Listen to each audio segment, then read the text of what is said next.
Buat teman-temanku yang baru gabung, bisa cek di playlist untuk urutan videonya, dan bisa juga cek di playlist untuk judul barunya. Bab 93 Menghitung Hasil Panen. Tubuh Luming seperti angin, sangat cepat. Dia menggunakan langkah ular naga secara maksimal. Meskipun itu hanya teknik gerakan tingkat rendah peringkat kuning, kecepatan Luming masih sangat cepat di bawah ledakan ki esensialnya yang kuat. Hanya dalam beberapa menit, dia melihat sosok pemuda berhidung pesek itu. Mendengar suara angin, pemuda berhidung pesek itu berbalik dan hampir kehabisan akal. Bagaimana dia bisa begitu cepat? Mungkinkah Zeng terbunuh? Dia awalnya berpikir bahwa Zeng setidaknya bisa memblokir 100 gerakan lagi. Jangan datang. Anak muda berhidung pesek itu berlari dengan panik sambil berteriak dengan liar. Namun, jarak antara dia dan Luming terus mendekat. Anak muda berhidung pesek itu tidak bisa melarikan diri. Celepuk. Pada saat ini, pemuda berhidung pesek itu tiba-tiba berhenti, berbalik, dan berlutut sambil menjatuhkan diri. Tindakannya dilakukan sekaligus. Tolong jangan bunuh aku. Selama kamu membiarkanku pergi, aku tidak akan mengatakan sepatah kata pun tentang apa yang terjadi hari ini. Pemuda berhidung pesek itu terus bersujud dan berteriak. Kenapa aku harus percaya padamu? Luming berkata sambil tersenyum dingin. Saya bersumpah, saya tidak akan pernah memberitahu siapapun. Jika aku memberitahu siapapun, aku akan mati dengan kematian yang mengenaskan. Pemuda berhidung pesek itu menunjuk ke langit dan mengumpat. Tentu, aku bisa memberimu kesempatan. Luming tiba-tiba tersenyum dingin dan menendangnya. Bang! Tendangan ini mendarat tepat di dantian pemuda berhidung pesek itu, menghamburkan arus ki-nya. Bukankah kamu mengatakan bahwa kamu akan memberiku kesempatan setelah kamu menghancurkan kultivasiku? Pemuda berhidung pesek itu mengeluarkan jeritan yang menyayat hati. Jangan khawatir, aku akan memberimu kesempatan. Luming meraih leher pemuda berhidung pesek itu dan berjalan menuju gunung berapi yang sudah punah seolah-olah dia sedang menggendong seekor anak ayam. Tak lama kemudian, mereka sampai di tempat pertempuran itu terjadi. Pada saat itu, semua pemburu batu telah melarikan diri. Apa yang kamu coba lakukan? Pemuda berhidung pesek itu bertanya dengan suara gemetar. Itu sangat sederhana. Berjalan maju dan jelajahi jalannya. Namun, Anda tidak diperbolehkan mengambil jalur yang sudah dijelajahi. Berjalanlah di sisi lain. Luming menunjuk ke arah gunung berapi yang sudah punah dan berkata dengan acuh tak acuh. Dalam sekejap, wajah pemuda berhidung pesek itu menjadi pucat. Suaranya bergetar saat dia berkata, bukankah kita sudah menemukan jalan menuju gunung berapi yang sudah punah? Mengapa Anda masih ingin saya mengintai jalannya? Tidak, aku tidak akan pergi.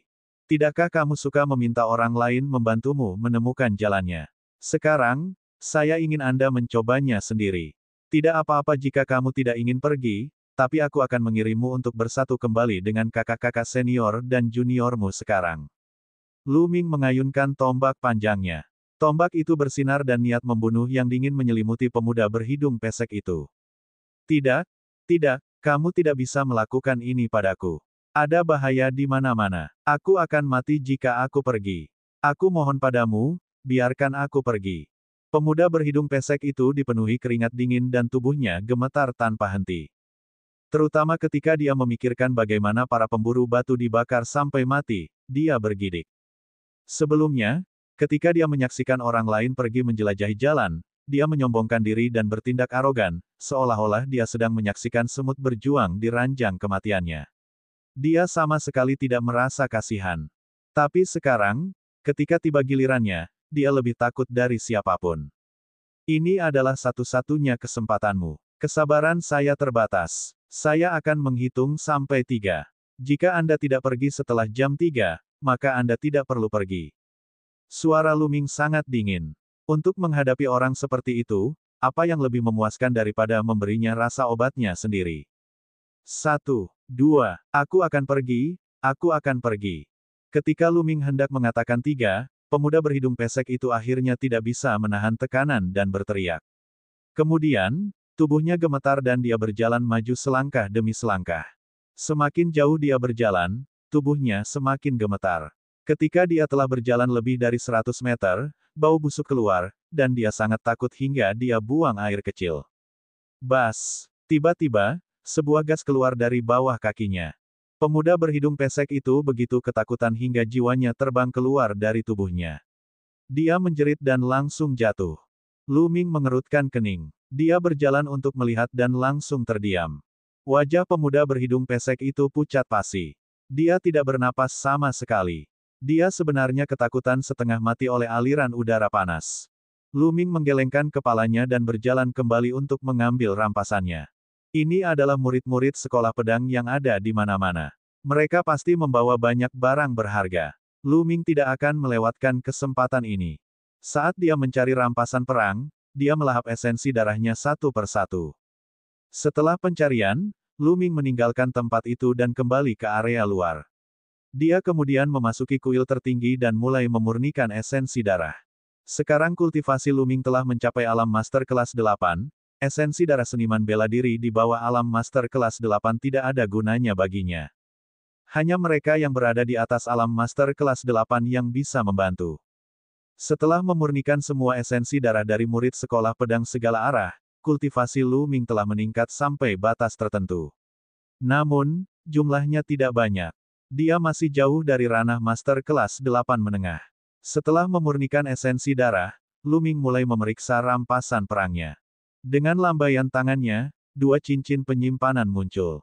Merupakan kejutan yang menyenangkan bahwa dua murid dari sekolah pedang 10 penjuru memiliki cincin penyimpanan. Satu berasal dari Zhengza, dan yang lainnya berasal dari pemuda alam master kelas 9. Kemudian, sambil berpikir, setumpuk benda muncul di kuil tertinggi. Lu Ming mulai menghitung uang kertas perak. Mengapa jumlahnya hanya sedikit? Setelah menghitung, Lu Ming sedikit mengernyit. Uang kertas perak dari 20 atau lebih murid sekolah pedang 10 penjuru hanya berjumlah 4 juta tael. Lebih dari 4 juta tael perak sepertinya banyak, tapi itu tergantung dari mana dia mendapatkannya. 10 atau lebih murid sekolah pedang Si Fang setidaknya berada di ranah master kelas 6. Rata-rata, masing-masing dari mereka hanya memiliki kurang dari 200.000 tael perak. Hal ini dianggap sangat sedikit. Setelah dipikir-pikir lagi, Lu Ming merasa nyaman. Itu sangat normal. Sama seperti dia, perak ekstra tersebut ditukar dengan poin kontribusi, yang kemudian digunakan untuk menukar sumber daya yang berguna baginya untuk meningkatkan kekuatannya. Sebagian besar murid dari sekolah pedang 10 penjuru juga sama. Mereka menyimpan sejumlah perak dan menukar sisanya. Setelah menyimpan uang kertas perak, Lu Ming melihat barang lainnya. Ada beberapa pil berserakan yang tidak bernilai banyak uang. Lu Ming mengesampingkannya. Pada akhirnya, pandangannya tertuju pada beberapa buku. Tebasan gelombang liar, teknik pedang tingkat rendah tingkat kuning. Langkah awan yang melonjak, teknik gerakan tingkat tinggi tingkat kuning. Teknik Hunyuan, keterampilan budidaya tingkat atas tingkat kuning. Lu Ming sangat gembira mempelajari 3 metode kultivasi dan teknik seni bela diri berturut-turut. Secara umum, murid sekte seperti mereka jarang memiliki metode budidaya dan buku rahasia keterampilan bela diri, karena sebagian besar metode budidaya dan buku rahasia keterampilan bela diri disewa dari aula perpustakaan sekte untuk berkultivasi. Ada batasan waktu, dan jika waktunya habis, mereka harus mengembalikannya. Tentu saja, ada juga pengecualian. Beberapa orang mengalami pertemuan yang tidak disengaja dan memperoleh beberapa metode budidaya dan buku rahasia keterampilan bela diri. Metode budidaya dan buku rahasia ini adalah untuk penggunaan pribadi mereka. Misalnya, buku-buku ini sebagian besar dimiliki secara pribadi oleh para murid sekte pedang 10 penjuru. Dia telah memperoleh langkah-langkah menapaki awan dari pemuda alam master kelas 9. Jika dia menjual ketiga metode budidaya dan manual keterampilan bela diri ini, nilainya setidaknya 5 hingga 6 juta perak. Dia benar-benar mendapat untung. Namun, ketika pandangan Lu Ming tertuju pada buku keempat, dia sangat terkejut. Flaming Vajra Arts, sebuah teknik tempering tubuh. Babak 94, tubuh fisik kelas 9. Ini sebenarnya adalah teknik budidaya tempering tubuh. Tampaknya Zheng sedang mengembangkan seni Vajra yang menyala-nyala ini.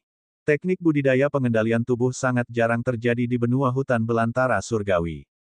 Selain itu, teknik budidaya tempering tubuh dikenal sulit dan lambat untuk dikembangkan.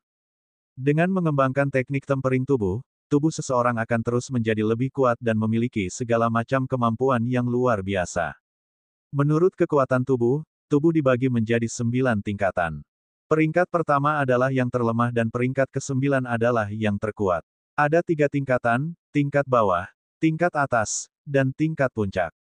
Namun, jalur penyempurnaan tubuh bukanlah jalur tunggal. Itu adalah tipe bela diri Dao, tipe tambahan. Sama seperti jalur prasasti, itu melengkapi Dao bela diri. Ini karena jika tubuh fisik seseorang tidak dipadukan dengan seni bela diri, seseorang tidak akan mampu mengeluarkan kekuatan yang seharusnya dimilikinya. Misalnya, tubuh fisik kelas 1 tidak sesuai dengan alam pejuang bela diri. Tanpa ki asli dan segala macam teknik seni bela diri, tubuh sendiri hanyalah sebuah kekuatan kosong. Tubuh kelas 1 bukanlah tandingannya bagi seniman bela diri dunia kesatria. Bahkan jika dia memiliki tubuh kelas 2, dia bukanlah tandingan seorang pejuang bela diri. Namun, ini tidak berarti bahwa tubuh seseorang lemah dan kultivasi tidak ada gunanya. Penyempurnaan tubuh adalah tambahan untuk seni bela diri. Ketika tubuh yang kuat, ki asli, dan berbagai teknik seni bela diri digabungkan, kekuatan yang tak terbayangkan akan meledak. Itu tidak sesederhana 1 tambah 1 sama dengan 2, tapi itu adalah peningkatan yang eksponensial. Contohnya, semakin kuat tubuh fisik seseorang, semakin banyak energi sejati yang dapat dilepaskannya tanpa hambatan apapun, tanpa harus khawatir akan melukai tubuhnya. Beberapa keterampilan bela diri yang kuat dan bahkan keterampilan rahasia sangat berbahaya bagi tubuh. Tanpa tubuh yang kuat, seseorang tidak dapat menahannya. Terlebih lagi, semakin kuat tubuh fisik seseorang, semakin luar biasa pula kemampuannya. Semakin kuat tubuh fisik seseorang, semakin kuat pula vitalitas dan tingkat pemulihannya. Sekalipun seseorang terluka, ia akan dapat pulih dengan sangat cepat.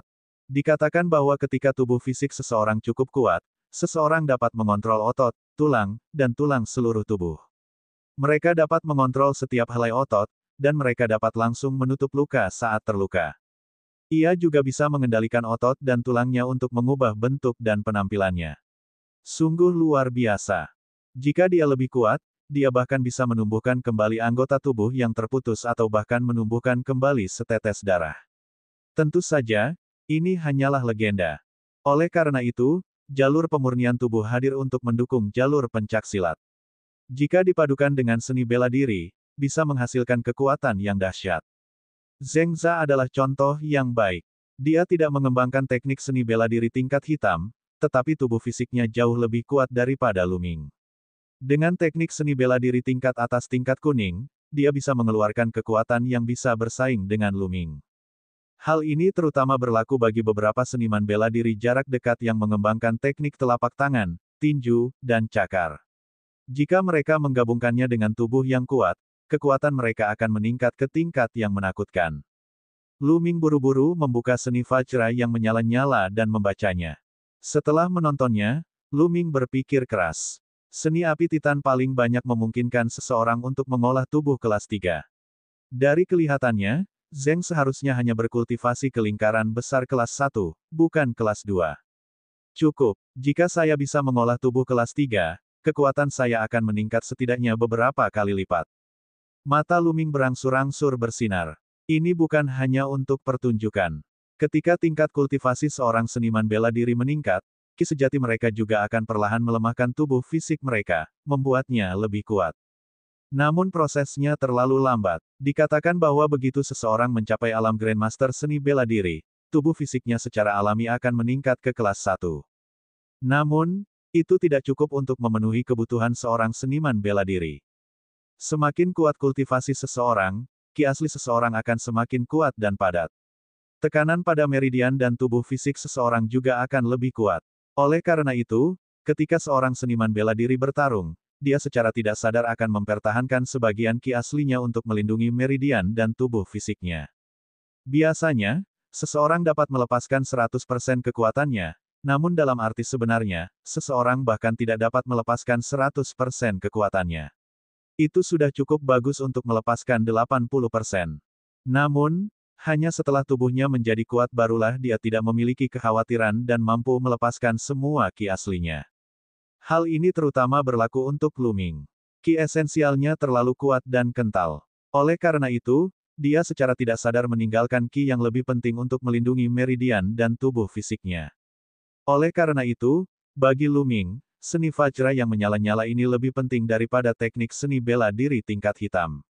Lu Ming meletakkan buku itu setelah mempelajari dengan cermat metode budidaya, seni Vajra yang menyala-nyala. Dia melihat buku kelima dan terakhir. Buku ini bukanlah teknik kultivasi atau teknik pertarungan, melainkan sebuah buku catatan. Itu ditemukan di cincin penyimpanan Zeng. Setelah membolak-baliknya, beberapa halaman pertama tidak penting bagi Lu Ming. Dia melewatinya dan membalik lebih dari 10 halaman. Dia menemukan beberapa halaman yang telah ditandai sebelum dia melihat halaman yang diminati Lu Ming. Ini adalah catatan gunung berapi yang sudah punah.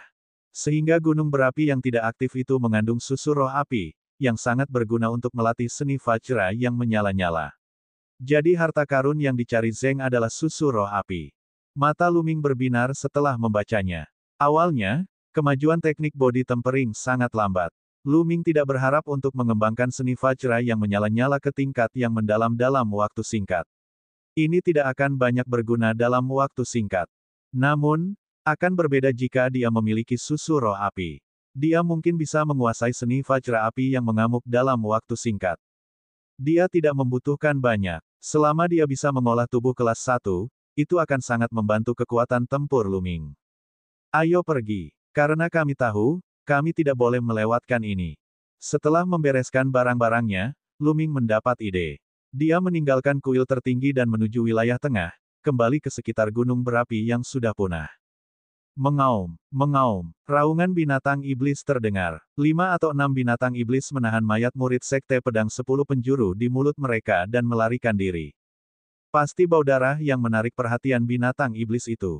Lu Ming mengabaikannya dan pergi ke jalan yang diminta untuk dijelajahi oleh para pemburu batu yang diminta oleh para murid sekte pedang yang ada di mana-mana. Ada bekas bubuk putih di sini, dan garis jalan terlihat jelas. Lu Ming bergumam pada dirinya sendiri sejenak dan kemudian melangkah maju.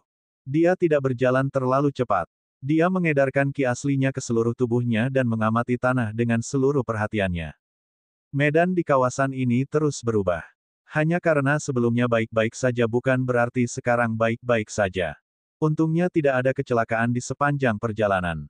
Lu Ming berhasil melewati ruas jalan ini. Setelah melewati jalan setapak ini, mereka akan sampai di kaki gunung berapi yang sudah mati. Ada tumpukan batu hitam tebal di sini, dan sangat stabil, jadi tidak perlu khawatir akan ada api atau lahar yang menyembur. Lu Ming memanjat. Gunung berapi yang sudah punah itu tidak tinggi, hanya beberapa ratus meter. Segera, Lu Ming mencapai puncak. Di tengah puncak gunung ada lubang besar sedalam ratusan meter.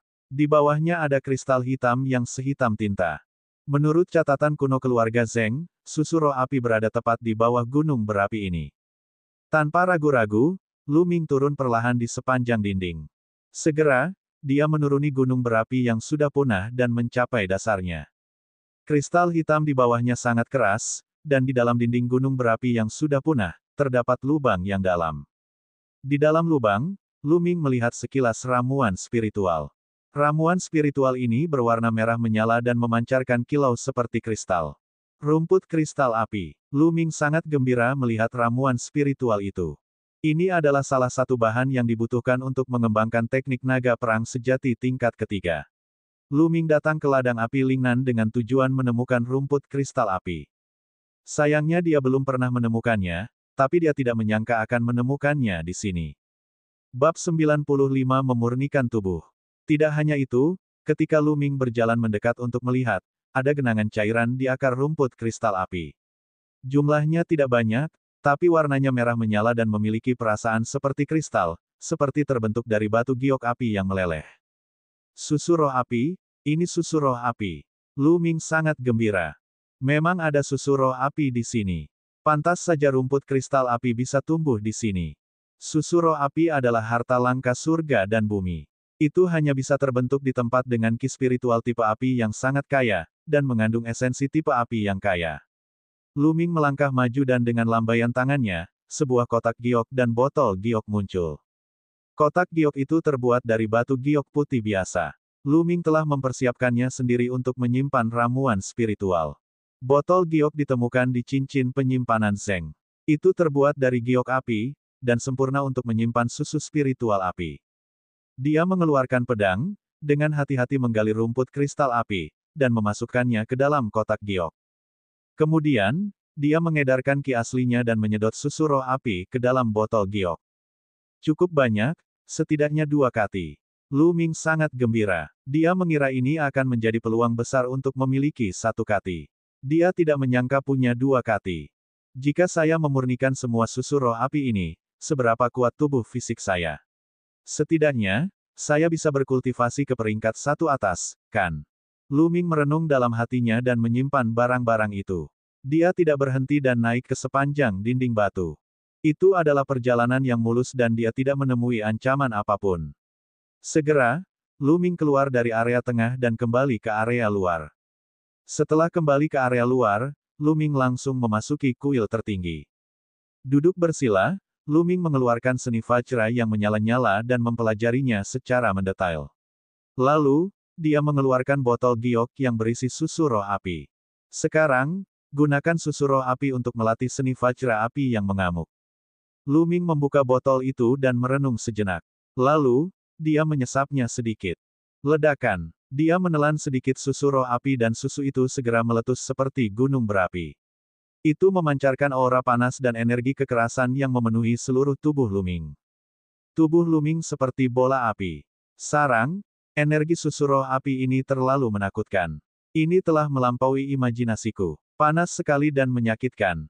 Energi susu roh api sangat panas, membakar otot, tulang, dan tulang Lu Ming. Dalam situasi ini, seolah-olah Lu Ming sedang dipanggang dalam api yang berkobar. Orang bisa membayangkan rasa sakitnya. Saya harus menanggungnya. Alasan kenapa sakit sekali adalah karena tubuhku terlalu lemah. Saya belum pernah mengembangkan jalur pemurnian tubuh sebelumnya. Saya hanya melunakkannya secara perlahan dengan ki saya yang sebenarnya. Setelah pertama kali, tubuh saya membaik, dan kali berikutnya, tidak terlalu sakit. Pikiran Lu Ming berputar. Dia mengertakkan gigi dan mengaktifkan seni Vajra yang menyala-nyala. Dia mulai menyerap dan memurnikan energi panas ini. Suara mendesing. Seolah-olah tubuhnya adalah sepotong besi yang dibakar dan ditempa dalam kobaran api. Lu Ming bahkan bisa mendengar suara tubuhnya terbakar. Proses ini berlangsung selama 2 jam penuh sebelum energi susu roh api dimurnikan sepenuhnya. Pada saat ini, rasa sakitnya benar-benar hilang, dan perasaan yang sangat nyaman menyebar ke seluruh tubuhnya. Kekuatan fisik saya memang meningkat pesat. Lu Ming merasakan perubahan pada tubuhnya dengan hati-hati. Dia menemukan bahwa meskipun tubuhnya tidak menjadi lebih kuat, otot-ototnya jauh lebih kuat, dan seluruh tubuhnya dipenuhi kekuatan. Darah dan kinya melonjak di nadinya, penuh vitalitas. Fungsi tubuhnya lebih kuat dari sebelumnya. Seni Vajra neraka yang mengamuk dan susu roh api adalah pasangan yang sempurna. Saya hanya memurnikannya sedikit, dan sudah ada peningkatan yang luar biasa. Meskipun saya belum mencapai tubuh fisik kelas 1, saya yakin saya akan segera mencapainya jika ini terus berlanjut. Sekarang, lanjutkan. Setelah itu, Lu Ming mengambil seteguk kecil susu roh api dan terus mengembangkan seni Vajra api yang mengamuk. Sama seperti sebelumnya, ketika susu roh api memasuki tubuhnya, susu itu meledak dengan esensi atribut api yang sangat panas.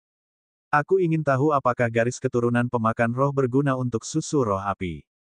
Lu Ming tiba-tiba mendapat ide. Bahkan sebelum garis keturunannya tumbuh kembali, dia sudah dapat dengan cepat menyempurnakan kekuatan ramuan. Lalu, bisakah dia dengan cepat menyempurnakan kekuatan susu roh api sekarang? Dia akan tahu begitu dia mencobanya. Segera, Lu Ming mengendalikan meridian darahnya dan kekuatan melahap yang kuat dihasilkan di tulang punggungnya. Dan EBSCP, segera, energi susu roh api di tubuhnya diserap seluruhnya oleh garis keturunannya. Tidak lama kemudian, gelombang energi yang lebih lembut dan murni mengalir ke tubuh Lu Ming. Dia mengedarkan seni Vajra yang menyala-nyala dan menyerap semua energi ke dalam tubuhnya untuk meningkatkan kekuatan fisiknya. Itu berbeda dengan melahap esensi darah. Saat melahap esensi darah meridian akan menyerap setengah energi dan menggunakannya untuk memperkuat dirinya sendiri. Hanya setengah dari esensi yang akan mengalir ke tubuh Lu Ming. Susu roh api berbeda. Semua energi melonjak ke dalam tubuh Lu Ming. Di bawah peredaran seni Vajra yang menyala-nyala, kekuatan tubuh Lu Ming meningkat pesat. Hanya dalam waktu sekitar 10 menit, seteguk kecil susu roh api itu telah dimurnikan sepenuhnya, dan dia merasa tubuhnya menjadi lebih kuat lagi. Apalagi dia tidak merasakan sakit sama sekali. Jika saya mengetahuinya lebih awal, saya akan mengontrol garis keturunan saya sejak gigitan pertama. Saya tidak perlu terlalu menderita. Lu Ming sangat menyesal. Setelah beristirahat sejenak, dia terus memurnikan api yang mengubah susu spiritual. Sehari kemudian, sekitar 2 hingga 3 tael susu roh api telah dimurnikan. Tubuh fisik Lu Ming telah menembus dalam satu gerakan dan mencapai tubuh fisik kelas 1, mencapai kesuksesan awal dari tubuh fisik kelas 1. Ledakan. Lu Ming mengedarkan teknik naga perang yang sebenarnya. Ki esensial berbentuk naga seperti air sungai, mengalir di meridian Lu Ming tanpa hambatan. Ledakan. Dengan ki asli melekat pada tinjunya, dia meninju. Tinjunya melayang di udara, menciptakan sonic boom. Gelombang udara transparan keluar. Kuat, kualitas tubuh saya 10 kali lebih kuat dari sebelumnya. Baik itu otot, tulang, meridian, atau organ dalam saya, semuanya telah diperkuat berkali-kali. Terakhir kali dia dikepung oleh Yao Tianyu dan anak buahnya, dia terluka parah dan membutuhkan 7 hingga 8 hari untuk pulih. Tapi sekarang, Lu Ming yakin dia akan pulih sepenuhnya dalam 3 hari. Inilah manfaat memiliki tubuh yang kuat. Selain itu, kombinasi tubuh fisiknya dan basis kultivasi Lu Ming telah meningkatkan kekuatan tempurnya dengan selisih yang besar. Tentu saja, jika Lu Ming tidak menggunakan ki esensial atau teknik seni bela diri, prajurit kelas 3 akan dapat mengalahkannya dengan mudah jika dia bertarung dengan tubuh fisiknya. Jalur tubuh fisik tidak digunakan sebagai pertarungan utama, melainkan untuk menunjang seni bela diri. Saya tidak bisa hanya fokus memurnikan susu roh api untuk meningkatkan tubuh fisik saya. Kalau tidak, saya tidak akan bisa beradaptasi sekaligus. Saya harus keluar dan mengembangkan seni tombak saya sekarang untuk menyelaraskan tubuh fisik dan seni bela diri saya. Saya akan terus mengultivasi tubuh fisik saya setelah tubuh fisik, ki sejati, dan seni bela diri saya terintegrasi dengan sempurna. Lu Ming kemudian meninggalkan kuil tertinggi dan kembali ke area pusat untuk mengembangkan teknik tombak pengendali api. Begitu saja, Lu Ming mengembangkan teknik tombaknya selama beberapa hari dan memurnikan susu spiritual api. Seiring berjalannya waktu, teknik tombak dan tubuh fisik Lu Ming meningkat pesat. Dalam sekejap mata, lebih dari 20 hari telah berlalu. Pada hari ke-23, Lu Ming telah memurnikan 2 kati susu roh api. Tubuh fisiknya meningkat dengan pesat. Dia naik dari kelas 1 atas ke menyelesaikan kelas 1 dan mencapai kelas 2 yang lebih rendah. Ini sudah melampaui Zheng sebelumnya. Babak 96, Momentum Langit dan Bumi. Dibandingkan dengan peningkatan substansial pada tubuh fisiknya, peningkatan teknik senjata api lebih lambat. Itu masih selangkah lagi dari level ketiga. Bagaimanapun, itu adalah teknik seni bela diri tingkat hitam, dan kesulitan mengolahnya jauh lebih sulit daripada teknik seni bela diri tingkat kuning. Kultivasi Lu Ming juga tidak meningkat banyak. Dia tidak sengaja membunuh binatang iblis atau melahap esensi darah mereka akhir-akhir ini. Oleh karena itu, budidayanya baru mencapai puncak alam master kelas 8 awal. Dia masih selangkah lagi dari ranah master kelas 8 menengah. Dan EBSCP, Lu Ming sedang mempraktikkan teknik tombaknya di tengah medan api Southridge. Dia mengayunkan tombak panjangnya seperti naga menari, membawa serta suara ledakan udara. Seolah-olah ada badai yang bertiup dalam radius 10 meter. Sedikit lagi, Lu Ming merasa bahwa dia sudah sangat dekat dengan tingkat ketiga. Namun, dia masih memiliki sedikit kekurangan. Itu seperti lapisan kertas yang tidak bisa dia tembus. Pikiran Lu Ming tenggelam dalam eksekusi senjata api, mencoba yang terbaik untuk menemukan aura terobosan. Ledakan, ledakan, ledakan. Tepat pada saat ini, ledakan yang membosankan tiba-tiba terdengar. Lu Ming terkejut dan berhenti berkultivasi. Ledakan, ledakan, ledakan. Suara gemuruh terus berlanjut, dan bahkan lebih intens dari sebelumnya. Bahkan tanah mulai bergetar. Mengaum, mengaum. Raungan binatang iblis terdengar. Kemudian, Lu Ming melihat bahwa binatang iblis itu sepertinya telah menemui sesuatu yang menakutkan dan melarikan diri untuk menyelamatkan nyawa mereka. Ledakan, ledakan, ledakan. Getarannya semakin keras, dan tanah pun bergetar hebat. Tidak bagus, mungkinkah itu letusan gunung berapi? Ayo pergi. Hati Lu Ming tiba-tiba tergerak. Lalu, dia sangat terkejut. Dia berbalik dan berlari keluar.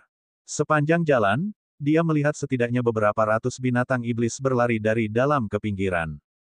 Lebih dari 10 menit kemudian, Luming berlari keluar dan berhenti untuk melihat bagian dalam. Ledakan. Pada saat ini, ledakan yang mengguncang bumi terdengar dan tanah berguncang dengan hebat. Kemudian, Luming melihat pemandangan yang tak terlupakan. Pilar api merah menyala keluar dari puncak gunung seperti naga api, seolah hendak membubung ke langit. Pilar api itu melonjak ke langit dan kemudian menyebar seperti kembang api yang sangat indah. Asap tebal mengepul dan tiang api melesat ke langit, mewarnai cakrawala menjadi merah. Apakah ini kekuatan letusan gunung berapi? Mereka terlalu kuat. Semuanya berkumpul dan meledak sekaligus. Kekuatan mereka bisa menghancurkan langit dan bumi. Kekuatan seperti ini terlalu mengejutkan. Apakah ini kekuatan alam? Bisakah kekuatan manusia melawannya? Luming melihat pemandangan gunung berapi yang meletus di kejauhan dengan bingung. Api, mengumpulkan, meletus. Mungkin, Luming tampak linglung. Matanya menatap lurus ke arah gunung berapi di depannya saat dia bergumam pada dirinya sendiri. Kemudian, dia mau tidak mau mengambil langkah maju menuju wilayah tengah. Ledakan, ledakan. Gunung berapi tersebut tampaknya telah mengumpulkan terlalu banyak energi dan terus-menerus meletus. Lava merah menyala terus-menerus dimuntahkan. Semakin Luming berjalan menuju wilayah tengah, semakin jelas dia bisa melihat. Kekuatan, juga lebih jelas. Dan EBSCP, ketika Luming mencapai area tengah, dia tidak bisa menahan diri untuk tidak mengayunkan tombak panjangnya dan mengembangkan seni pengendalian senjata api. Api, ledakan magma, meledak. Mata Luming tiba-tiba berbinar. Dia teringat jurus ke-6 dari seni pengendalian senjata api. Langkah ke-6 disebut ledakan. Jurus ini sangat kuat, namun dia tidak pernah berhasil mengolahnya. Pada saat ini, dia tiba-tiba memahaminya. Bas! Tombak panjang itu tiba-tiba menusuk ke tanah. Pada saat yang sama, ki sejati di tubuhnya berkumpul dengan liar di ujung tombak. Itu memadat dan tidak menghilang. Ketika tombak panjang itu menusuk ke tanah, semua ki yang sebenarnya tiba-tiba meledak. Ledakan. Sebuah kawah besar dengan lebar lebih dari 2 meter dan kedalaman 1 meter tercipta di tanah. Kekuatan yang sangat kuat. Apakah ini ledakan? Terlebih lagi, seni senjata api akhirnya naik ke level ketiga. Wajah Luming menunjukkan senyuman bahagia. Baru saja, dia tidak hanya berhasil menampilkan ledakan, tetapi seni senjata api miliknya juga mencapai level ketiga. Namun, jumlah ki sebenarnya yang dikonsumsi oleh gerakan ini terlalu mengerikan. Luming tersenyum tak berdaya. Teknik ledakan yang baru saja dia gunakan telah menghabiskan sepertiga ki aslinya secara langsung. Sepertinya dia tidak bisa menggunakan jurus ini terlalu sering dan hanya bisa menggunakannya sebagai kartu truf. Dan EBSCP, Setelah itu, Luming mulai mengembangkan seni pengendalian senjata api. Namun, dia berhenti setelah 2 menit. Tidak, rasanya tidak benar. Dibandingkan dengan gunung berapi, yang saya pahami hanyalah bentuknya dan bukan jiwa atau kekuatannya. Luming mengerutkan kening dan merenung. Ledakan, ledakan, ledakan. Gunung berapi itu masih meletus dengan kekuatan yang mengerikan. Hanya dengan melihatnya saja, seseorang akan merasakan rasa takut. Benar, kekuatan semacam ini. Aku tidak memiliki kekuatan seperti ini. Pikiran Luming terus berpikir. Matanya tertuju pada gunung berapi yang meletus di kejauhan, seolah dia terpana.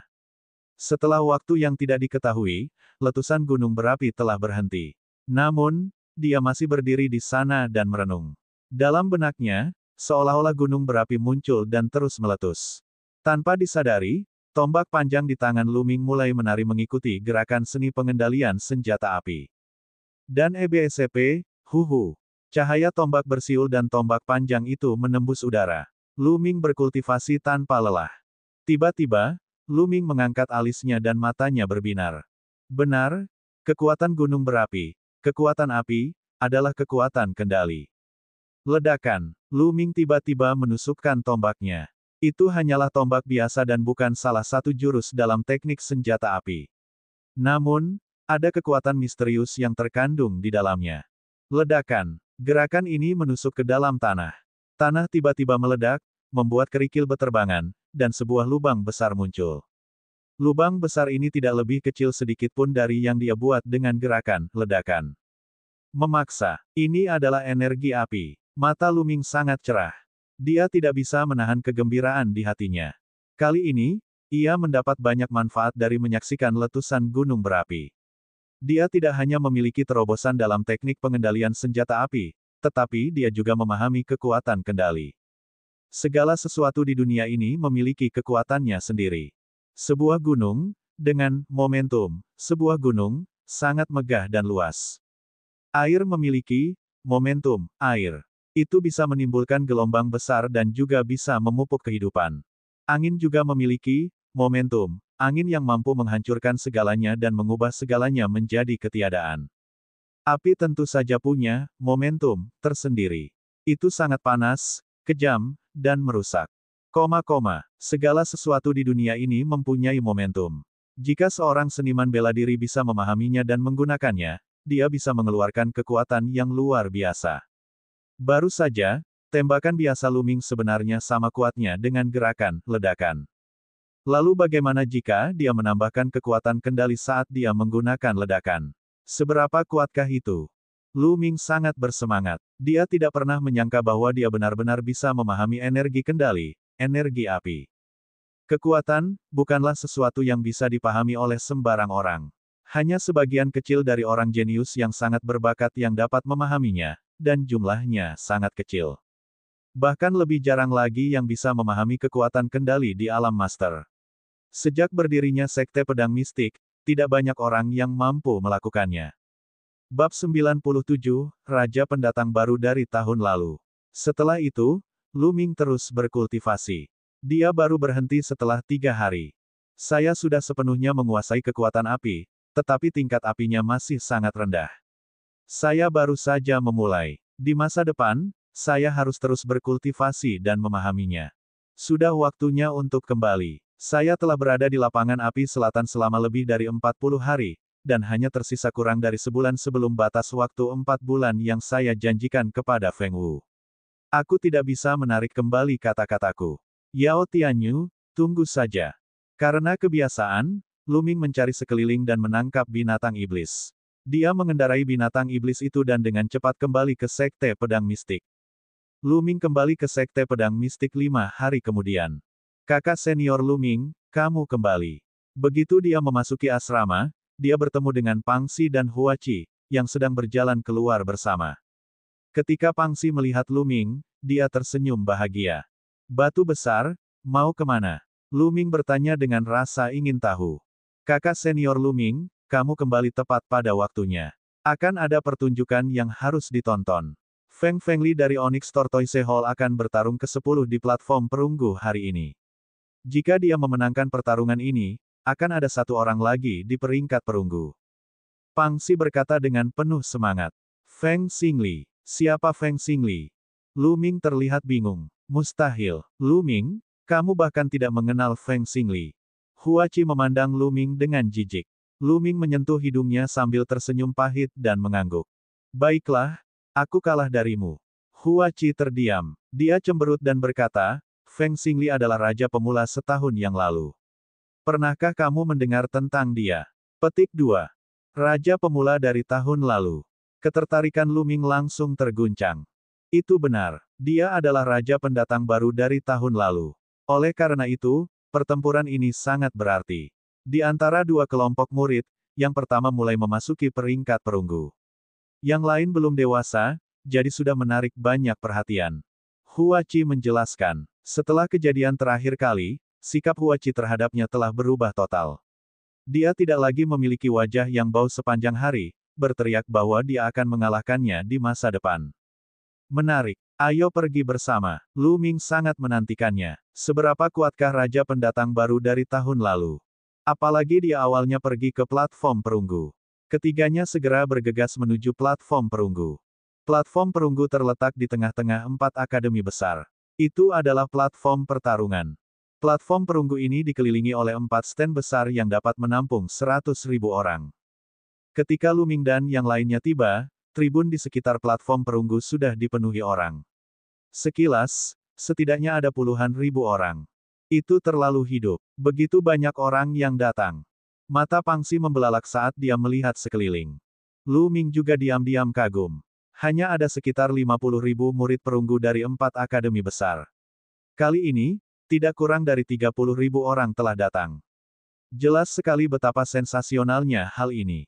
Selain beberapa orang yang sedang menjalankan misi atau mengasingkan diri, sebagian besar orang yang mengetahui berita tersebut datang.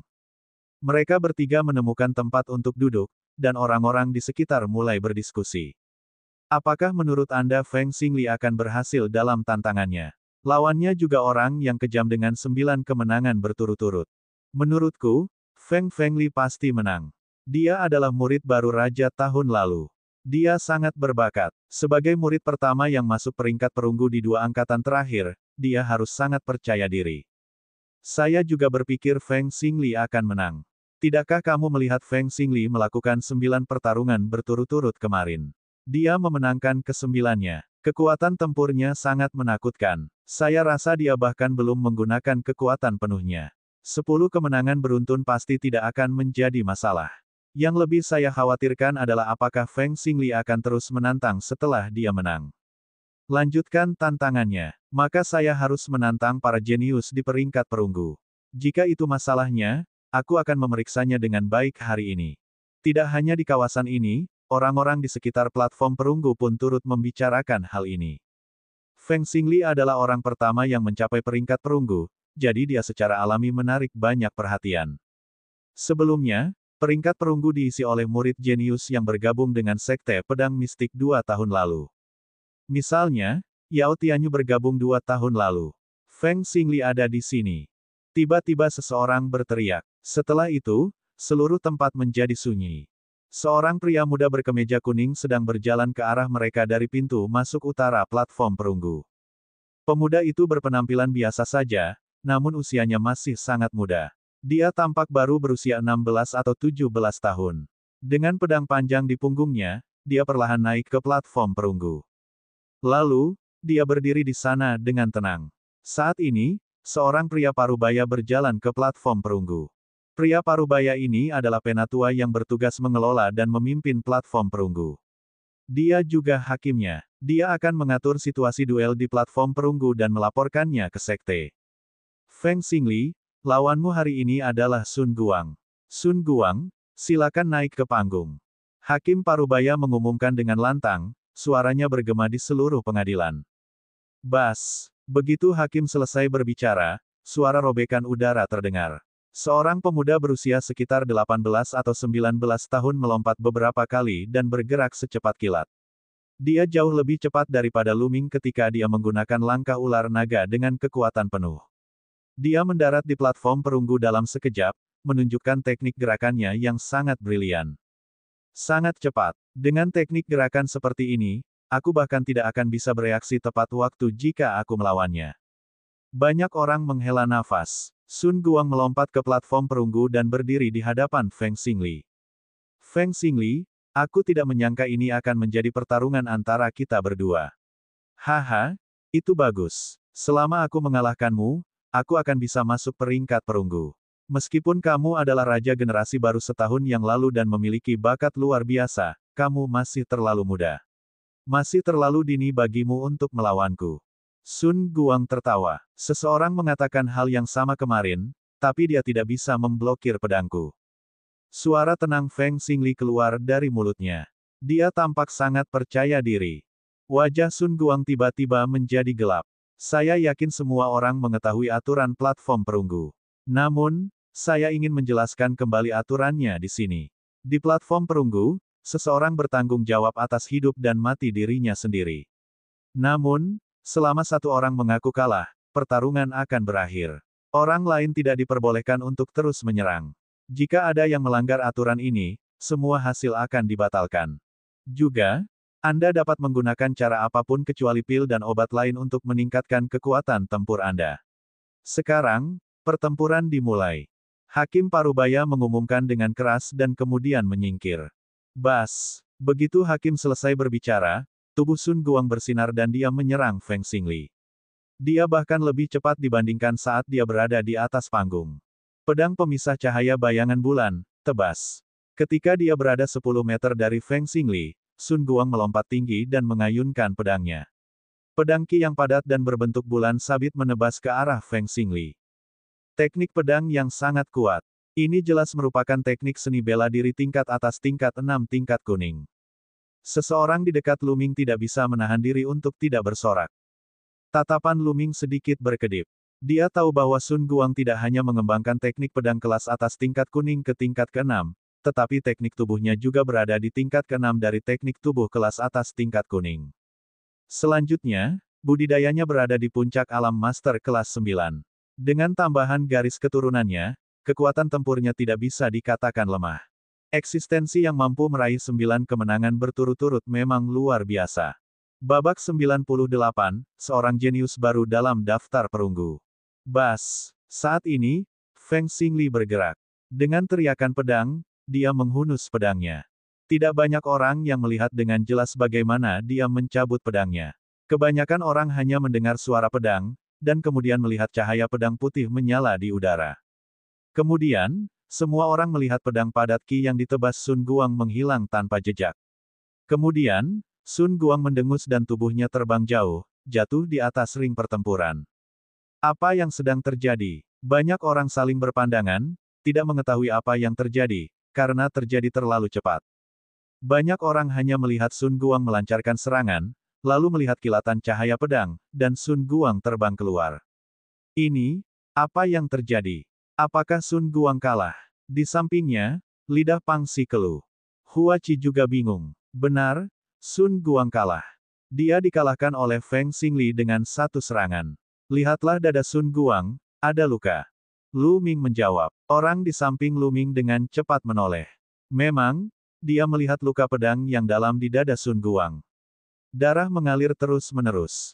Orang lain mungkin tidak melihatnya dengan jelas, tapi Lu Ming melihatnya dengan jelas. Baru saja, Feng Xingli menghunus pedangnya dan menyerang. Dengan satu serangan, dia menghancurkan semua serangan Sun Guang dan meninggalkan luka di dada Sun Guang. Pedang yang sangat cepat, dan serangan yang sangat kuat. Mata Lu Ming berkedip dan dia agak takjub. Dia menyimpulkan bahwa teknik pedang yang digunakan Feng Xingli jelas merupakan keterampilan bela diri tingkat hitam. Di arena pertarungan, Sun Guang berjuang untuk bangkit. Wajahnya masih dipenuhi keterkejutan. Dia menangkupkan tinjunya dan berkata, "Saya kalah.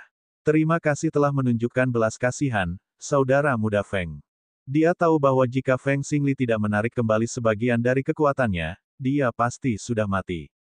Terima kasih telah membiarkanku menang. Feng Xingli menangkupkan tinjunya.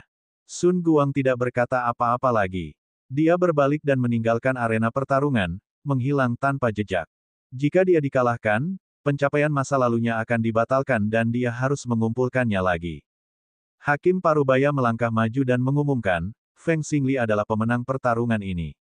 Dia ada di daftar perunggu. Setelah pengumuman wasit, seluruh tempat menjadi gempar. Dia melakukannya. Feng Fengli melakukannya. Sebagai murid baru dalam 2 tahun terakhir, dia adalah orang pertama yang mencapai peringkat perunggu. Dia adalah wakil dari semua murid baru dalam 2 tahun terakhir. Luar biasa. Feng Xingli sungguh luar biasa. Ia telah memasuki peringkat perunggu dalam waktu kurang dari 2 tahun. Dia memang raja para murid baru. Selain dia, orang lain yang telah memasuki sekte tersebut dalam 2 tahun terakhir akan membutuhkan setidaknya setengah tahun untuk memasuki peringkat perunggu. Benar, raja generasi baru sebelumnya, Feng Xingli dianggap sangat kuat. Apakah menurut kalian dia akan terus menantang? Petik 2. Saya sangat berharap dia terus menantang. Pernahkah Anda melihat bahwa lebih dari separuh jenius yang berperingkat di bawah 30 pada peringkat perunggu ada di sini? Petik 2. Terengah-engah kekaguman terdengar di mana-mana. Pang Xi, yang berdiri di samping Lu Ming, juga sangat bersemangat. Suatu hari nanti, saya juga akan masuk dalam daftar perunggu. Hua Qi mengepalkan tangannya dan berkata dengan percaya diri. Bodoh yang dilanda cinta, saya yakin Anda bisa melakukannya. Baik kamu dan kakak senior Lu akan baik-baik saja. Saya tidak tahu apakah saya akan memiliki kesempatan dalam hidup ini. Pang Xi berkata dengan penuh kerinduan. Lu Ming menepuk bahu Pang Xi dan berkata sambil tersenyum, "Batu besar, kamu bekerja sangat keras. Anda pasti bisa melakukannya." Ketika Pangsi pertama kali bergabung dengan sekte ini, dia berada di alam prajurit kelas 9. Setelah setengah tahun berkultivasi, dia berhasil menembus puncak alam master kelas 1. Meskipun kecepatan kultivasinya tidak cepat, ia melakukannya selangkah demi selangkah dan fondasinya sangat kokoh. Feng Xing berbohong, Anda sekarang berada di peringkat ke-57 dalam daftar perunggu. Anda memenuhi syarat untuk menantang para jenius di daftar perunggu. Apakah Anda masih ingin menantang mereka? Tanya Hakim Paruh-baya. Saat ini, mata semua orang tertuju pada Feng Xingli. Mereka semua sangat penasaran. Apakah dia akan terus menantang? Feng Xingli tidak menjawab. Dia sepertinya sedang berpikir. Menurutmu siapa yang akan ditantang Feng Xingli jika dia melanjutkan? Sulit untuk mengatakannya, tapi dia pasti akan menantang mereka yang berada di peringkat 45 ke atas di peringkat perunggu, karena mereka berada di kelas yang sama. Itu benar. Jika dia ingin bertarung hari ini, dia hanya bisa menantang para jenius di daftar perunggu. Lihat, Duan Muhu yang berada di peringkat 55, Yao Tianyu yang berada di peringkat 51, Yan Su yang berada di peringkat 50, dan Ji Dong yang berada di peringkat 48 semuanya ada di sini. Dia kemungkinan besar akan menantang mereka. Suara diskusi dan spekulasi terdengar di sekitar Yao Tianyu. Tatapan Lu Ming beralih. Dia mengikuti pandangan orang lain dan melihat Yao Tianyu di tribun timur. Yao Tianyu menyilangkan tangannya dan duduk di sana dengan tenang. Di sampingnya, ada lebih dari selusin antek. Dia mengikat, pemuda berjubah merah, dan yang lainnya semuanya adalah wajah yang familiar. Kakak senior Yao, menurutmu apakah Feng Xingli akan menantangmu?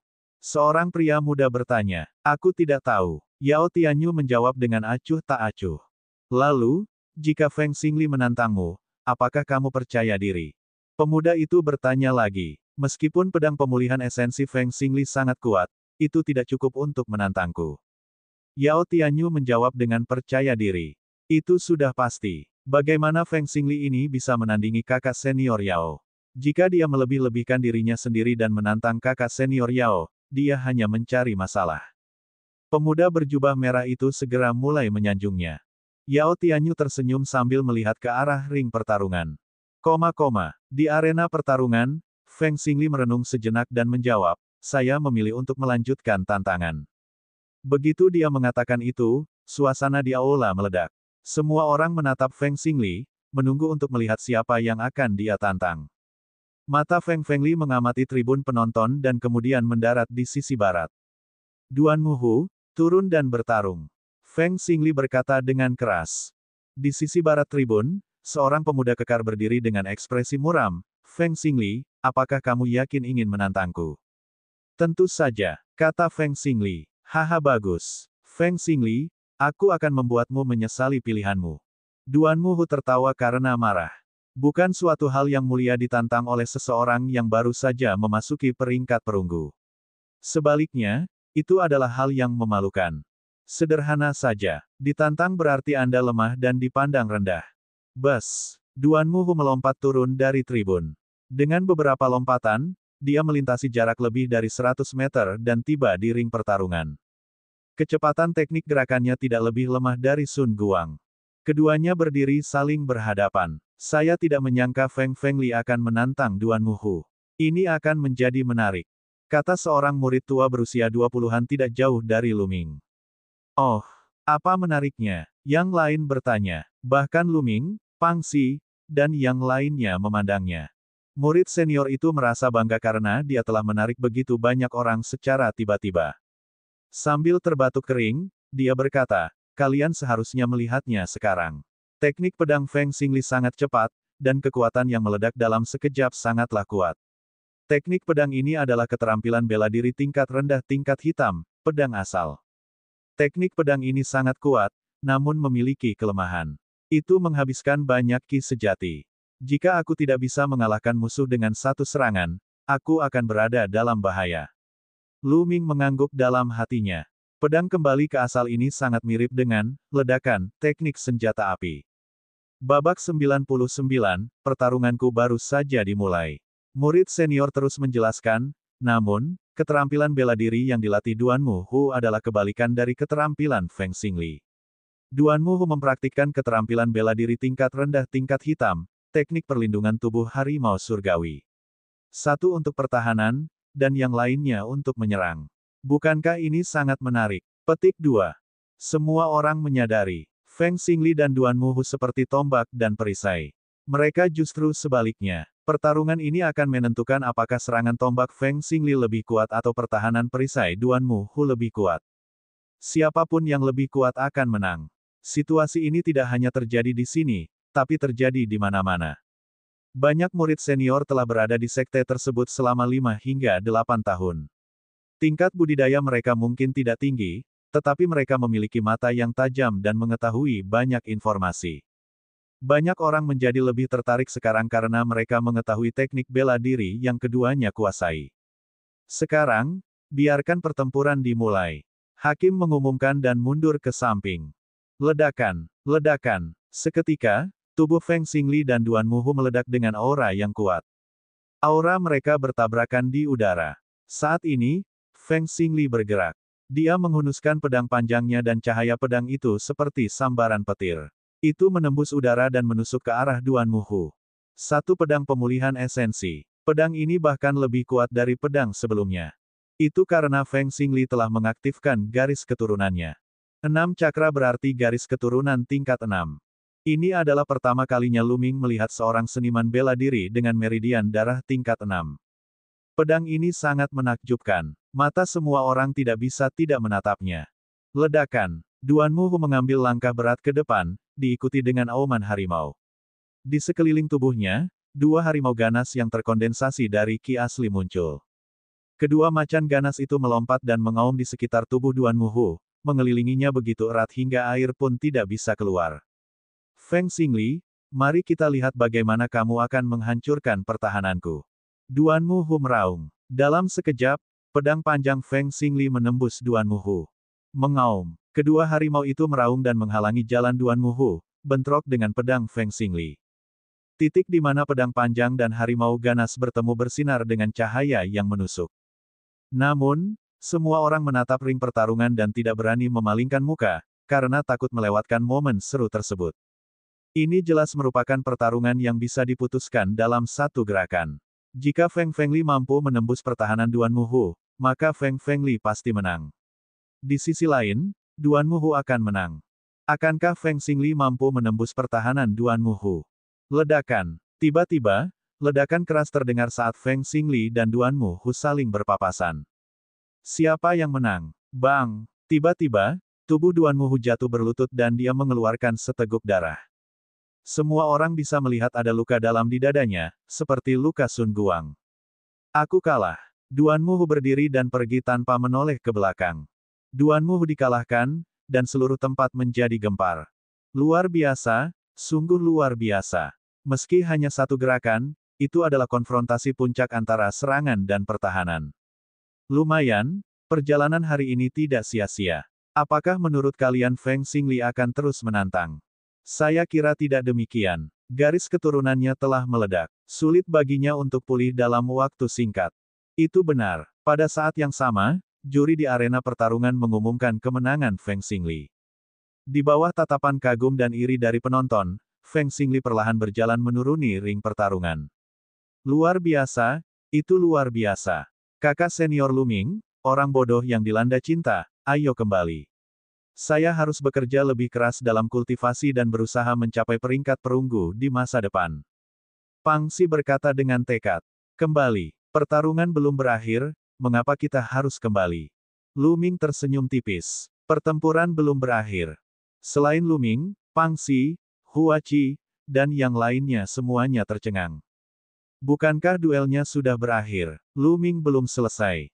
Pertarungan Feng Xingli telah berakhir, tapi pertarunganku baru saja dimulai. Luming tersenyum, lalu bangkit dan melompat turun dari ring pertarungan. Dalam beberapa napas, Luming melayang ke platform perunggu. Lu, apa yang sedang dilakukan kakak senior Luming? Pang Xi berkata dengan bingung. Yang lainnya juga tercengang. Sepertinya Luming ingin menantang platform perunggu hari ini. Saat ini, mata Hua Qi sangat cerah dan bersinar. Di saat yang sama, dia juga sedikit terkejut. Apa? Kakak senior Luming ingin menantang platform perunggu. Pang Xi sangat terkejut. Orang-orang di dekatnya juga terkejut. Para murid dari 4 halaman di sekitar platform perunggu siap meninggalkan arena. Mereka semua tercengang saat melihat sesosok tubuh tiba-tiba terbang ke atas peron. Siapa itu? Apa yang kamu lakukan di platform perunggu sekarang? Bukankah itu Luming? Raja pendatang baru tahun ini, Luming.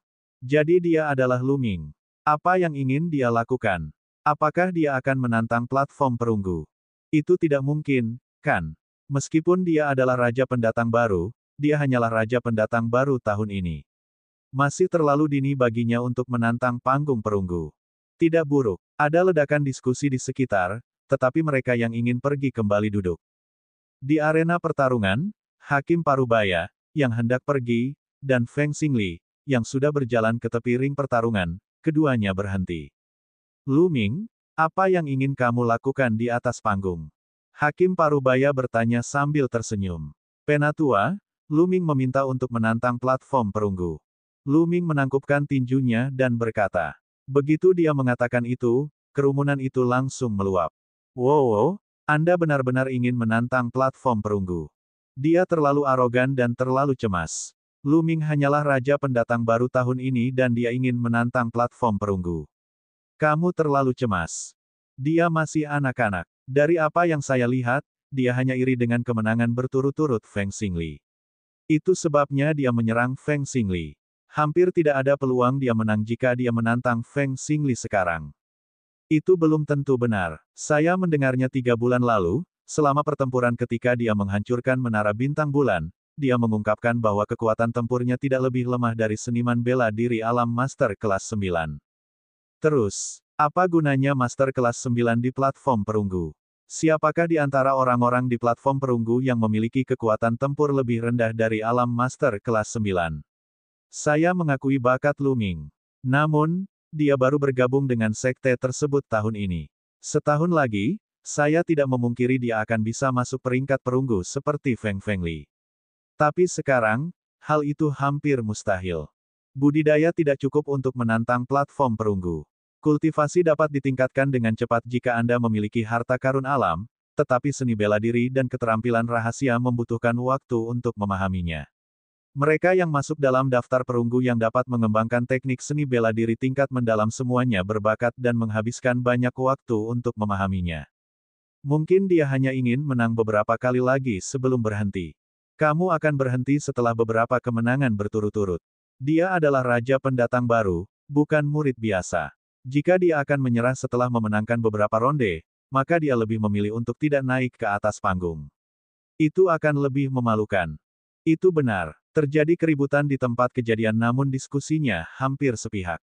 Semua orang merasa bahwa Luming terlalu impulsif dan tidak boleh menantang sekarang. Dia harus bersembunyi seperti Feng Xingli dan menunggu kekuatan tempurnya mencapai tingkat tertentu sebelum dia meledak dan mengejutkan dunia. Di tribun selatan, Pang Xi dan yang lainnya masih linglung. Huachi, kamu, menurutmu berapa banyak kemenangan berturut-turut yang bisa diraih oleh kakak senior Luming? Bisakah kamu masuk daftar perunggu? Pang Xi bertanya dengan bingung. Luming, aku benar-benar tidak bisa melihatnya lagi. Namun, dia bukanlah orang yang impulsif. Sejak dia naik, dia pasti memiliki kepercayaan diri. Kata Huachi. Meskipun dia mengatakan ini, keterkejutan masih terlihat di mata Huachi. Itu benar. Saya juga percaya pada kakak laki-laki Luming. Pang Xi menggaruk kepalanya. Di dekatnya, yang lain mendengar ini dan memandang mereka dengan jijik. Mereka merasa keduanya terlalu buta. Bab 100 diselesaikan dengan satu pedang. Di tribun timur. Luming, itu Luming kecil itu. Dia benar-benar melebih-lebihkan dirinya sendiri. Dia benar-benar datang untuk menantang platform perunggu.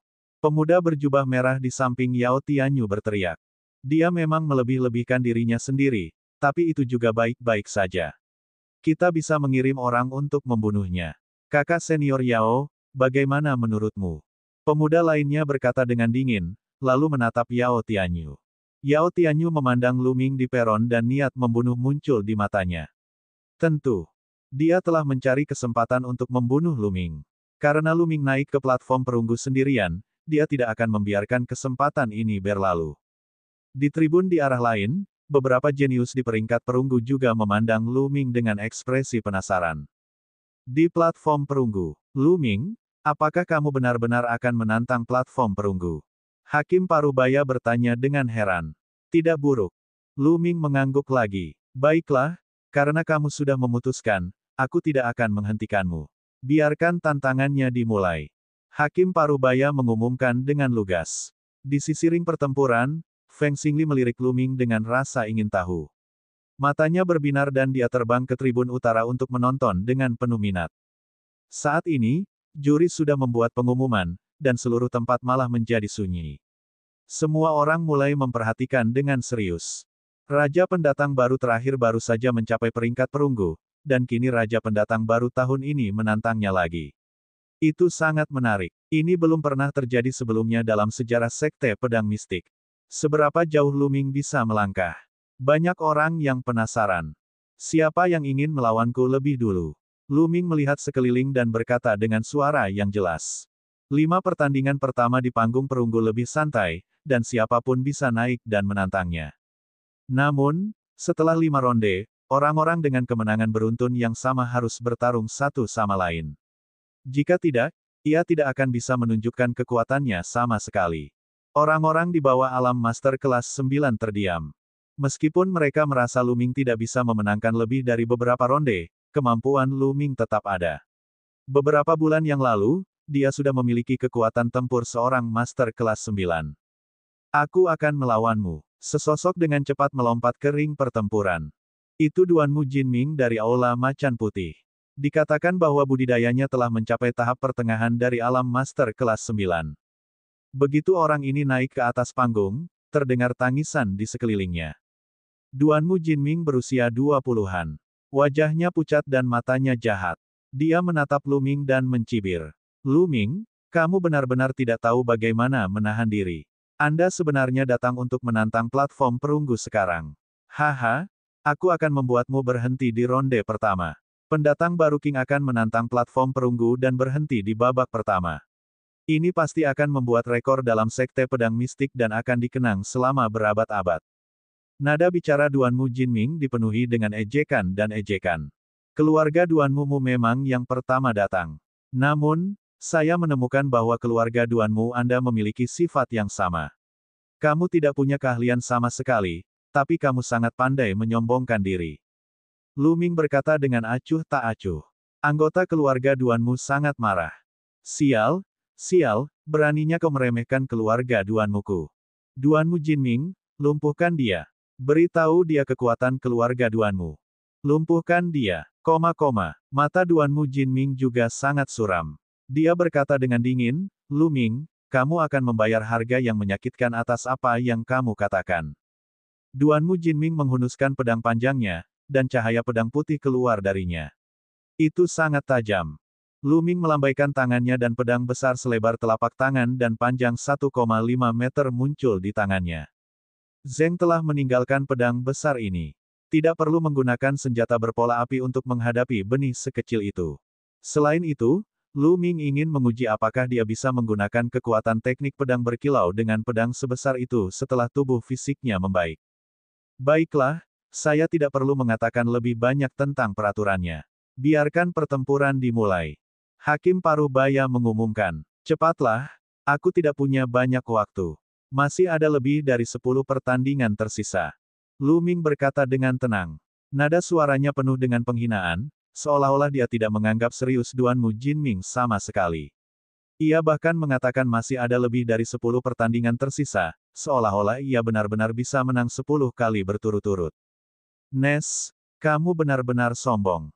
Itu benar, dia terlalu sombong. Namun, semakin dia sombong, dia akan semakin malu jika dikalahkan nanti. Lingkungan sekitar dipenuhi dengan diskusi. Sial, aku akan melumpuhkanmu. Duanmu Jinming meraung marah. Dia bergerak dan terus menyerang Lu Ming. Teknik pedang harimau yang ganas. Duanmu Jinming melolong panjang dan mengayunkan pedang tempurnya. Gambar ilusi harimau ganas samar-samar terlihat di pedang tempur. Itu sangat ganas saat menebas ke arah Lu Ming. Seorang kultivator alam master kelas 9 menengah hanya memiliki kekuatan sebesar ini. Petik 2. Sudut mulut Lu Ming bergerak sedikit dan dia mengayunkan pedangnya. Serangan ini sangat langsung. Itu bukanlah teknik pedang, tapi tebasan biasa. Itu benar-benar tebasan yang kejam. Dentang. Pedang ini langsung mengenai pedang tempur Duan Mu Jinming. Kemudian, semua orang melihat pedang tempur Duan Mu Jinming bengkok dan berubah bentuk, dan bilahnya menghantam dada Duan Mu Jinming sendiri dengan keras. Mata Duan Mu Jinming hampir keluar dari rongganya. Ledakan. Dengan ledakan yang keras, tubuh Duan Mu Jinming terbang mundur seperti bola meriam. Dia terbang lebih dari 20 meter dan kemudian meluncur lebih dari 10 meter di ring pertempuran sebelum jatuh. Seluruh tempat tiba-tiba menjadi sunyi senyap, dan suasananya sepertinya membeku pada saat ini. Banyak orang bahkan dengan lantang mengkritik kata-kata arogan Lu Ming. Namun, saat ini, ekspresi mereka membeku. Satu pedang. Dia hanya menggunakan satu pedang. Itu adalah pedang biasa, tapi Duan Mu Jinming telah terlempar keluar dari arena pertarungan. Bukankah dia terlalu kuat? Bukankah perbedaannya terlalu besar? Baiklah, kakak senior Lu Ming adalah yang terbaik. Pang Xi bereaksi dan berteriak kegirangan. Saat ini, yang lain juga bereaksi. Ini, bukankah dia terlalu kuat? Menyelesaikan Duan Mu Jinming dengan satu gerakan. Memang, sepertinya saya meremehkan Lu Ming. Menurut pendapat saya, Lu Ming seharusnya berada pada tahap akhir dari alam master kelas 9, atau bahkan puncak dari alam master kelas 9. Dengan kekuatan ini, seharusnya tidak menjadi masalah baginya untuk menang 5 kali berturut-turut. Raja pendatang baru adalah raja pendatang baru. Kami telah meremehkannya. Wajah banyak orang berubah muram. Mereka yang sebelumnya meremehkan Lu Ming merasa wajah mereka memerah. Apakah ada orang lain yang ingin maju dan bertarung? Lu Ming bahkan tidak melihat ke arah Duan Mu Jinming, yang baru saja meninggalkan arena pertarungan. Dia terus melihat sekeliling. Aku akan melakukannya. Kemudian, seorang pemuda melompat ke ring pertarungan. Saudara muda Lu Ming, tolong bimbing saya. Pemuda itu berada di alam master kelas 9, tapi dia tidak berani meremehkan Lu Ming lagi. Dia menangkupkan tinjunya dan berkata dengan sopan. Tentu, tolong, Lu Ming berkata sambil tersenyum. Ledakan. Pemuda ini menggunakan tongkat besi, dan ketika dia melambaikannya, tongkat itu bersiul di udara dengan kekuatan yang luar biasa. Lu Ming sedikit lebih sopan kepada pemuda ini. Dia menggunakan 10 gerakan sebelum dia melemparkannya keluar dari ring pertarungan. 2 kemenangan berturut-turut. Bab 101 menyapu seluruhnya. Di tribun timur, wajah Yao Tianyu menjadi gelap. Wajah rakyat lainnya juga sangat jelek. Brengsek. Hanya dalam beberapa bulan, kultivasi Lu Ming telah meningkat pesat. Kakak senior Yao, kamu harus membunuhnya. Kalau tidak, dia mungkin benar-benar berhasil mencapai peringkat perunggu setelah beberapa waktu. Kata pemuda berjubah merah. Mengapa kita tidak melepaskan Jiang Hao? Seorang pria muda menyarankan. Yao Tianyu mengangguk dan memberi instruksi. Jiang Hao, kamu naik. Jangan menahan diri. Jangan beri Lu Ming kesempatan untuk mengaku kalah.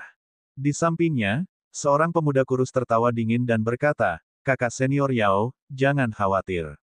Saya tidak akan memberinya kesempatan untuk mengucapkan kata-kata, saya mengaku kalah.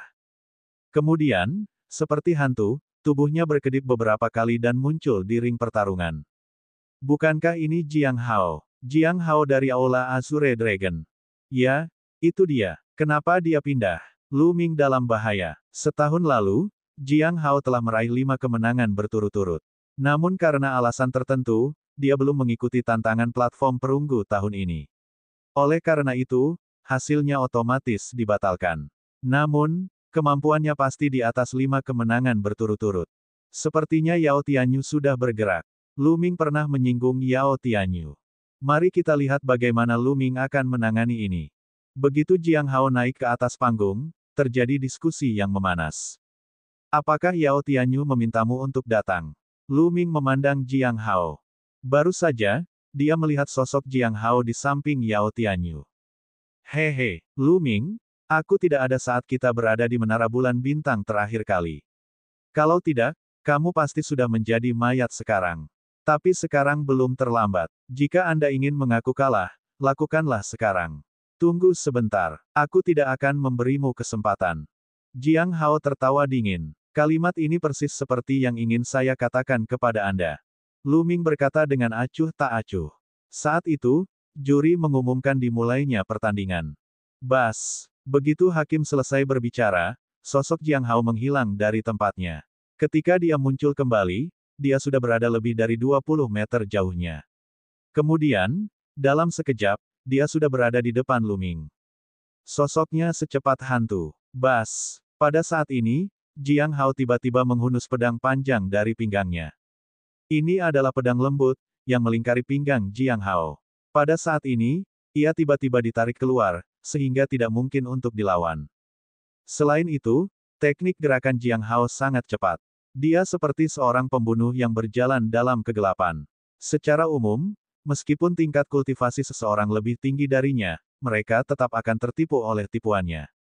Sayangnya, Lu Ming bukanlah orang biasa. Cahaya mengalir yang luar biasa. Lu Ming menggunakan pedang besar itu untuk melakukan gerakan tercepat dari teknik pedang berkilau.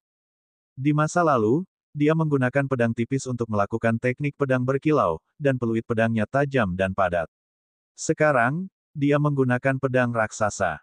Kecepatannya sama cepatnya, tapi peluit pedangnya seperti guntur.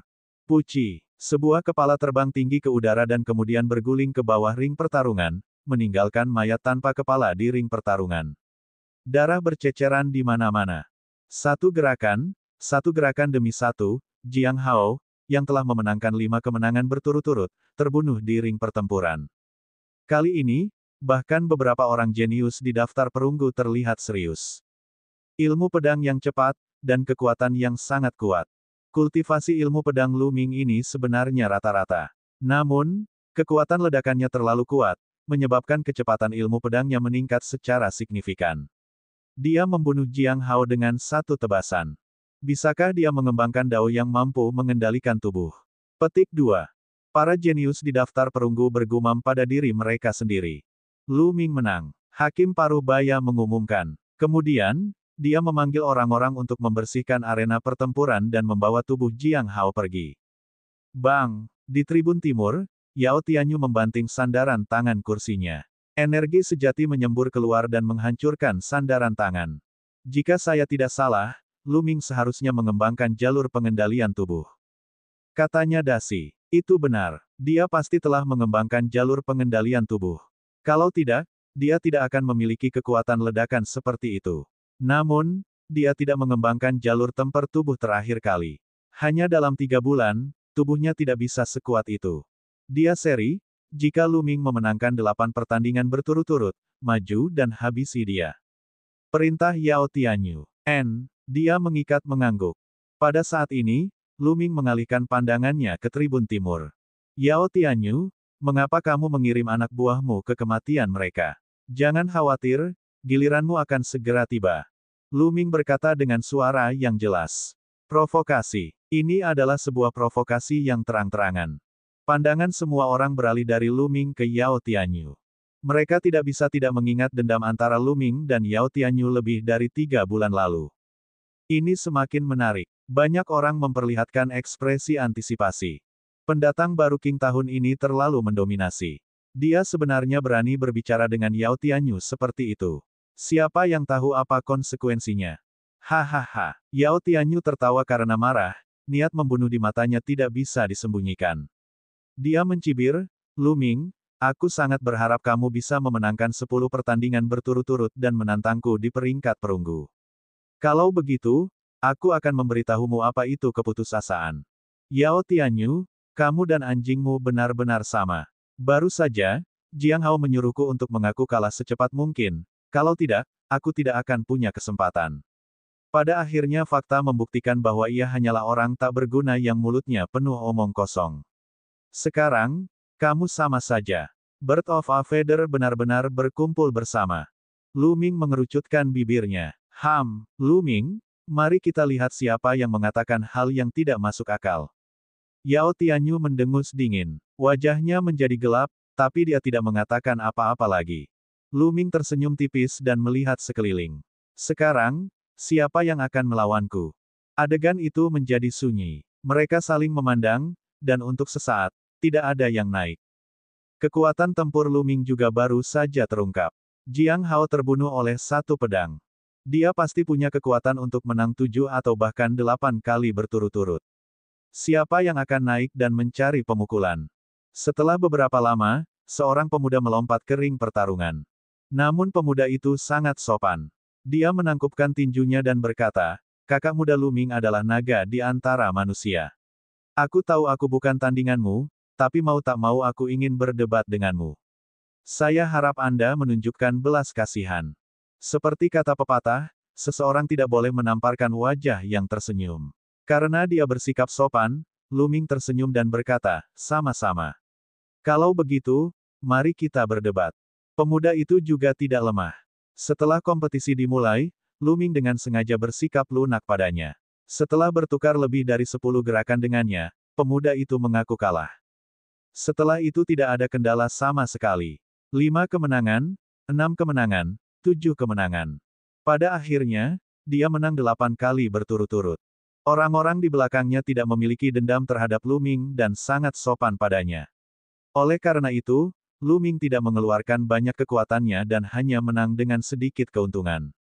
Khususnya, dalam pertarungan ke-8, ia bertarung melawan seorang ahli muda yang telah menang 7 kali berturut-turut. Luming bahkan menekan kultivasinya dan bertukar lebih dari 30 gerakan dengannya sebelum dia menang dengan selisih tipis. Hal ini membuat banyak orang berpikir bahwa kekuatan tempur Luming seharusnya sekitar 8 kemenangan berturut-turut. Luming tersenyum tipis. Jika dia tidak melakukan ini, bagaimana dia bisa menangkap ikan besar? Dia mengikat, "Aku punya gambaran kasar tentang kemampuan Luming. Kamu bisa bergerak." Perintah Yao Tianyu. "Jangan khawatir, kakak senior Yao. Aku akan mematahkan semua tulang di tubuhnya." Dia tersenyum kejam dan naik ke ring pertarungan. Bab 102, berjuang dia mengikat dengan tangan kosong. Dia sudah mulai bergerak. Itu benar-benar dia. Ini akan menjadi menarik. Tubuh Hetai sangat tangguh dan kemampuan bertarung jarak dekatnya sangat kuat. Luming tampaknya telah mengembangkan jalur pengendalian tubuh juga. Di antara keduanya, menurut Anda siapa yang akan menang? Petik 2. Sulit untuk mengatakannya. Sudah beberapa bulan sejak dia meraih 8 kemenangan berturut-turut. Dia harus lebih kuat sekarang. Namun, Luming, raja pendatang baru tahun ini, telah bangkit terlalu cepat. Ini sungguh mengejutkan. Tidak ada yang tahu apakah dia punya kartu truf. Oleh karena itu, sulit untuk mengatakan dengan pasti apa yang akan terjadi dalam pertempuran ini. Ya, saya tidak datang ke sini dengan sia-sia. Semua orang menatap ring pertarungan dengan penuh minat. Luming telah melampaui ekspektasi semua orang. Dia hanyalah murid baru tahun ini, tapi dia telah memenangkan 8 pertarungan berturut-turut. Selama dia memenangkan 2 pertandingan lagi, dia akan bisa masuk peringkat perunggu. Ini adalah pemandangan langka dalam sejarah Sekte Pedang Mistik. Yang dikhawatirkan semua orang adalah apakah dia bisa menang atau tidak. Akankah dia bisa menghentikannya? Di arena pertarungan, Luming dan dia berdiri saling berhadapan. "Luming, kamu diselamatkan oleh Mulan terakhir kali. Mari kita lihat siapa yang bisa menyelamatkanmu kali ini." Dia mengikat senyum kejamnya. Luming menyentuh dahinya tanpa berkata-kata dan berkata, "Lihat, ini dia lagi. Aku bilang burung-burung yang berbulu sama berkumpul bersama. Apakah Yao Tianyu mengajarimu ini? Biarkan aku mengajarimu." Itu adalah hak dari yang kuat untuk mengatakan kata-kata seperti itu. Yang lemah tidak punya hak untuk mengatakan hal seperti itu. Hahaha. Terdengar ledakan tawa dari sekitar. Kata-kata Luming jelas-jelas mengejek Yao Tianyu. Ini terlalu menarik. Kamu akan segera mengerti siapa yang kuat. Ekspresi Hetai sangat gelap saat dia berbicara. Ah, benarkah? Apa yang Anda kuasai tidak lebih dari tubuh dan tinju Anda. Lalu aku akan menggunakan tinjuku untuk bersaing denganmu. Luming tersenyum tipis. Lalu, dia melambaikan tangannya dan pedang raksasa itu menghilang. Dia menghadap dia mengikatnya dengan tangan kosong. Tindakan ini menyebabkan suasana kembali heboh. Apa? Luming tidak menggunakan senjata apapun. Dia ingin bertarung, dia mengikatnya dengan tinjunya. Itu tidak bijaksana. Itu tidak bijaksana. Luming telah meremehkan musuhnya. Bukankah dia menggunakan kelemahannya sendiri untuk melawan kekuatan musuh? Petik 2. Dia masih muda, jadi dia masih terlalu ceroboh. Saya kira tidak demikian. Luming sepertinya bukan orang yang tidak bijaksana. Di Tribun Timur. Haha, Luming benar-benar mendekati kematian. Aku tidak menyangka dia sebodoh itu untuk bersaing dengannya dalam pertarungan tinju. Bodoh, kupikir dia orang yang hebat. Selain Yao Tianyu, pemuda berjubah merah dan yang lainnya tertawa mengejek.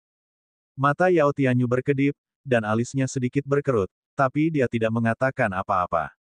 Di arena pertarungan, dia sangat gembira saat melihat Lu Ming telah menyingkirkan pedangnya. Dia berteriak, "Lu Ming, kamu sendiri yang mengatakannya. Jangan menarik kembali kata-katamu nanti." Awalnya, dia hanya yakin 60 hingga 70% bahwa dia bisa mengalahkan Lu Ming. Namun, sekarang Lu Ming telah meninggalkan pedang tempurnya, dia segera merasa bahwa dia memiliki keyakinan 100% bahwa dia dapat membunuh Lu Ming. Bagaimana mungkin dia tidak bahagia? Lu Ming, ini adalah ritme khas mencari kematian. Jangan khawatir. Aku, Lu Ming, tidak pernah menarik kembali kata-kataku. Tapi jangan mengaku kalah nanti. Lu Ming berkata dengan senyuman yang tak bisa dijelaskan di bibirnya. Jangan khawatir. Jika aku mengaku kalah hari ini, aku akan turun dari sini. Dia segera berkata, seolah dia takut Lu Ming akan menarik kembali kata-katanya. Namun, di tribun, alis Yao Tianyu semakin berkerut. Dia tidak tahu kenapa, tapi ketika dia melihat ekspresi tenang dan tenang Lu Ming, perasaan buruk di hatinya semakin kuat. Hakim mengumumkan dimulainya pertandingan. Haha, ambil ini. Dia mengikatnya dengan raungan, otot-ototnya menggembung. Ada lapisan cahaya hitam samar di kulitnya, membuat ototnya terlihat seperti potongan besi hitam. Dasinya tampak seperti monster baja. Bang, bang, dia melangkah maju, setiap langkah menempuh jarak 10 meter. Setiap langkah yang dia ambil di arena pertempuran menghasilkan ledakan yang hebat.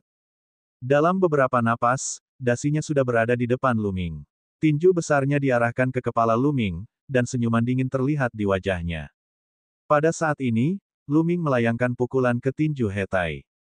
Ledakan. Tinju mereka saling bertabrakan, menciptakan ledakan keras. Jantung semua orang berdetak kencang saat mereka menatap mereka berdua. Bisakah Lu Ming menahannya? Namun, mereka langsung mengetahui jawabannya. Sosok berotot terpaksa mundur 5 hingga 6 langkah sebelum dia bisa menstabilkan dirinya. Sosok itu dia ikat sementara tubuh Lu Ming bahkan tidak bergetar. Desis-desis-desis. Terdengar suara kaget. Udara sepertinya membeku saat ini. Hampir semua mulut terbuka lebar, cukup besar untuk memasukkan telur bebek. Mata mereka begitu lebar hingga hampir pecah. Ini terlalu sulit dipercaya. Lu Ming telah meninggalkan senjatanya dan menggunakan tinjunya untuk melawan tinju Hetai. Dia benar-benar memaksanya mundur 5 hingga 6 langkah dengan satu pukulan. Mungkinkah Lu Ming juga mengembangkan teknik tinju? Mungkinkah tubuh fisik Lu Ming lebih kuat daripada dasinya? Namun, hal itu mustahil. Dia belum pernah mendengar tentang Lu Ming yang mengembangkan jalur penempaan tubuh. Kalau tidak, dia tidak akan berada dalam kondisi yang menyedihkan lebih dari 3 bulan yang lalu. Namun, bagaimana tubuh fisiknya bisa dikembangkan ke tingkat seperti itu hanya dalam waktu 3 bulan? Kecuali mereka telah memperoleh harta surgawi. Ark, Lu Ming, aku akan membunuhmu. Dasinya terlempar ke belakang oleh pukulan Lu Ming. Melihat tatapan terkejut di sekelilingnya, dia merasa sangat terhina dan sangat membenci Lu Ming.